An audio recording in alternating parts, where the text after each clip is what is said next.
ధర్మ మర్మము అనేటువంటిది ఒక కార్యక్రమం. దీంట్లో చూడండి ఒక విశేషమైనటువంటి సందేహం, లోకంలో అందరికీ వచ్చేటువంటి సందేహమే. కురుక్షేత్ర సంగ్రామం బ్రహ్మాండంగా సాగుతున్నది. ఆ సాగే సమయంలో కర్ణుడి యొక్క రథచక్రం కుంగింది.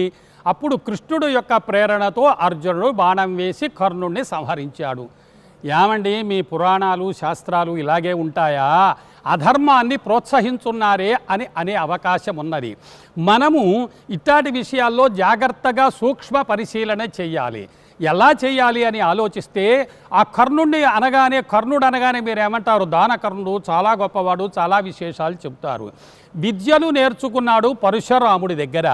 విద్యలు నేర్చుకున్న తర్వాత పరశురాముడికి ఓ నియమం పెట్టుకున్నాడు, నేను బ్రాహ్మణుడికే విద్య నేర్పుతాను అని ఆయన యొక్క నియమం. కర్ణుడు చూశాడు, ఈ విషయం ముందుగా తెలుసుకొని నేను బ్రాహ్మణుడను అని వెళ్ళి విద్య నేర్చుకున్నాడు. కాబట్టి ముందు మొట్టమొదట అపరాధం చేశాడు. అప్పుడు ఏం చెప్పాడు పరశురాముడు? విషయం తెలుసుకొని, నీవు మారువేషంలో వచ్చి విద్య నేర్చుకున్నావు కాబట్టి నా దగ్గర నేర్చుకున్న భార్గవాస్త్రం నీకు పనిచెయ్యదు అన్నాడు.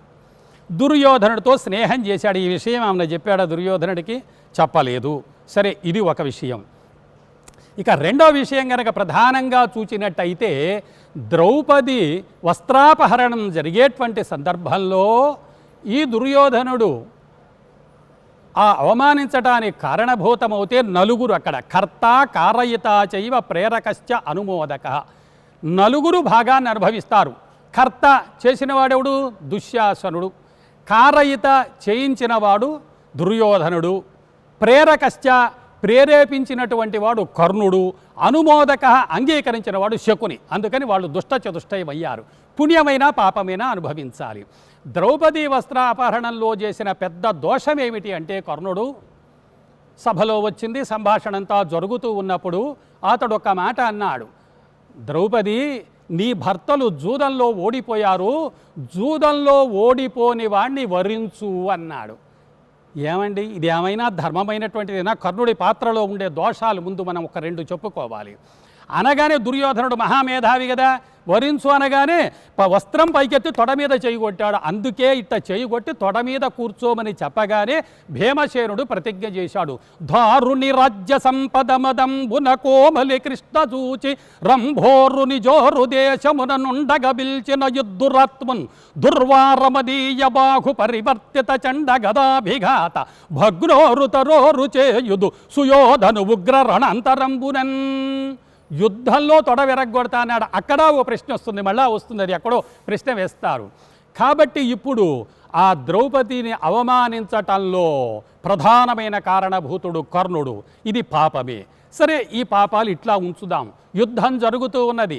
జరుగుతూ ఉన్నటువంటి సమయంలో అప్పుడు ఇంకొక శాపం కూడా ఉంది. ఒక బ్రాహ్మణుడు యొక్క ధేనువును చంపాడు. ఆ ఆవును చంపినందువల్ల అతడు శాపం పెట్టాడు, యుద్ధరంగంలో నీ రథచక్రం కుంగిపోతుంది అన్నాడు. కురుక్షేత్ర సంగ్రామం జరుగుతూ ఉన్నది. రథచక్రం కుంగగానే కర్ణుడు ఒక మాట అన్నాడు, మేము ధర్మాత్ములైన వాళ్ళము, జ్ఞానులైనటువంటి వాళ్ళము, మేము అధర్మము చేయలేదు, ఆ ధర్మం మమ్మల్ని చంపుతున్నది అన్నాడు. ఇదే ఆ ధర్మము? నువ్వు చేసిన అధర్మం ఏమిటో నీకు తెలియటం లేదు. అందుకని పచ్చకామెర్ల వాడికి లోకమంతా పచ్చగా ఉన్నట్టుగా నీ చేసిన తప్పులు నీవు కనిపించలేదు, అది ఒక దోషం. అంచేత ఈ రకమైనటువంటి విధంగా అతని దోషం అక్కడ మనకు కనిపిస్తున్నది. రథచక్రం కుంగింది. యుద్ధానికి ఓ నియమం ఉన్నది. రథచక్రం కుంగితే ఈ రథం కాదు ఇంకో రథం ఎక్కుతాడు, సారథి పోతే ఇంకో సారథిని వెంటనే తీసుకొని ఉంటారు. చాలామంది ఉంటారు వాళ్ళ దగ్గర. గమనించండి, యుద్ధ నియమాన్ని కనుక చూసినట్టయితే ఆ పద్ధతి ఉంటుంది. దాన్ని ఏమీ పాటించలేదు. పాటించబో రథచక్రాన్ని కాస్త పైకెత్తున్నాడు, రథం ఎక్కుతున్నాడు, బాణాలు వేస్తున్నాడు. బ్రహ్మాండంగా యుద్ధం సాగుతున్నది. అప్పుడు ఏమీ లోపం లేదు. కృష్ణార్జునులను బాధ పెట్టాడు. ఆ తరువాత కొంతసేపు అయిపోయిన తర్వాత ఈ రథచక్రం ఇంకా కుంగిపోయిందట.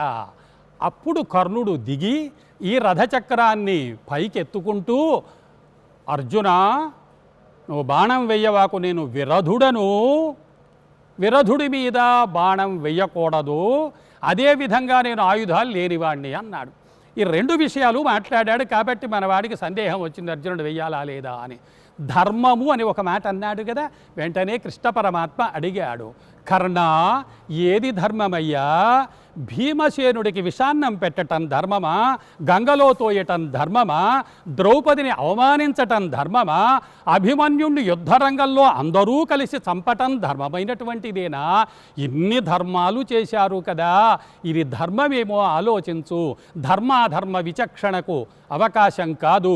నీవు పాపం చేశావు, తప్పు చేశావు, పాపానికి శిక్ష అనుభవించాలి అన్నాడు కృష్ణుడు. ఇంకా అర్జునుడు చూస్తూ ఉన్నాడు, మహానుభావ ఏం చెబుతావు ఎలా అని. ఈ ప్రశ్న వేస్తే కర్ణుడు ఏం చేయాలండి? కర్ణుడి చేతిలో ఆయుధం లేదా? ఆయుధం ఉంది, తర్వాత కూడా యుద్ధం చేశాడు. మనం గమనించాల్సింది అది. ఆయుధాలు పడేస్తే నిరాయుధుడి మీద మనం బాణం వేయకూడదు. రథం నుంచి దిగి నేను యుద్ధం చెయ్యను అంటే బాణం వేయకూడదు. అప్పుడు ఒక్క మాట అన్నాడు కర్ణుడు, ఇది గమనించవలసింది. ఏమన్నాడంటే, ధర్మం కాదు అర్జున, నేనేమి చేతగాక మీకేం నేను భయపడలేదు అన్నాడు. నిరాయుధుడైతే దండం పెడతాడు, దండం పెడితే బాణం వెయ్యకూడదు. కాబట్టి ఇప్పుడు కర్ణుడు విరధుడైపోతే ఇంకొక రథాన్ని ఎక్కాలి, రథం ఎక్కపోవటం కర్ణుడి తప్పు. రెండవది ఏమిటంటే ఆయుధాలు లేకపోతే అంటే మళ్ళా పైకెక్కి మళ్ళా యుద్ధం చేశాడు. చూశారా, ఎక్కుతున్నాడు దిగుతున్నాడు, మధ్యలో వచ్చి రథాన్ని పైకెత్తుకుంటూ ఉన్నాడు. ఇంకొక రథాన్ని ఎక్కవలసిన వాడు రథం ఎక్కకపోవటం ఒక దోషం.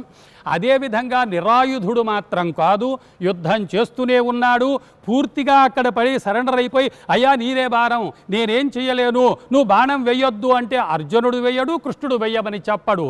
ధర్మాధర్మాలు వచ్చాయి కాబట్టి ధర్మం చెప్పగానే ఈయనకు పౌరుషం వచ్చింది.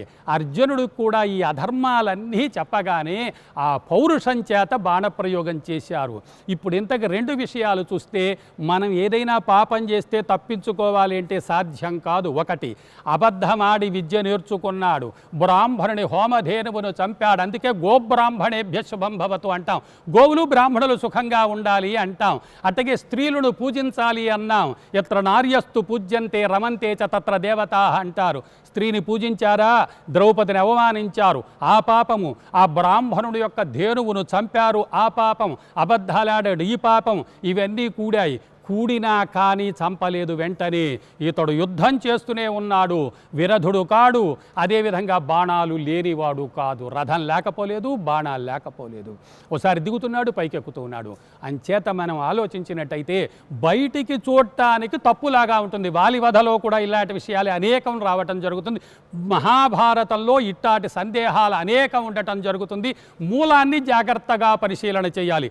వాల్మీకి మహర్షి వారు ఈ సందర్భంలో బ్రహ్మాండమైనటువంటి చర్చ చేసి, అర్జునుడిది దోషం లేదు, కృష్ణుడు చెప్పవలసిన మాటే చెప్పాడు, దురాత్ములను శిక్షించడం కోసమే నా అవతారం అన్నాడు. ఇంకొక మాట చెప్పుకోవాలి, ఈ రథచక్రం పైకి లేవదు. రథచక్రం పైకి లేచేటువంటిది కాదు. గమనించండి, రథచక్రం ఎలా పైకి లేస్తుంది? శాపం ఉన్నది, అది కృష్ణుడికి తెలుసు. అంచేత నేను రథచక్రం ఎత్తుకుంటాను అంటే వీలు లేదు. కాబట్టి ఇందులో మనం ఆలోచిస్తే శ్రీకృష్ణ పరమాత్మ అర్జునుడిని ఆ సమయంలో బాణం వేయమనటంలో ఏ విధమైనటువంటి దోషం లేదు. దోషకారి కర్ణుడే అనే విషయం మనకు తెలుస్తూ ఉన్నది. సూర్య చంద్రాగ్ని నేత్రాయ నమః కైలాసవాసినే సచిదానంద రూపాయ ప్రమదేశాయ మంగళమంటూ ఆ పరమేశ్వరుని స్తుతిస్తూ నక్షత్ర హారతిని అందిద్దాం. మనం కూడా కళ్ళకద్దుకుందాం. ఓం ఉమాకాంతాయ కాంతాయ కామితార్థ ప్రదాయినే శ్రీగిరీశాయ దేవాయ మలినాథాయ మంగళం.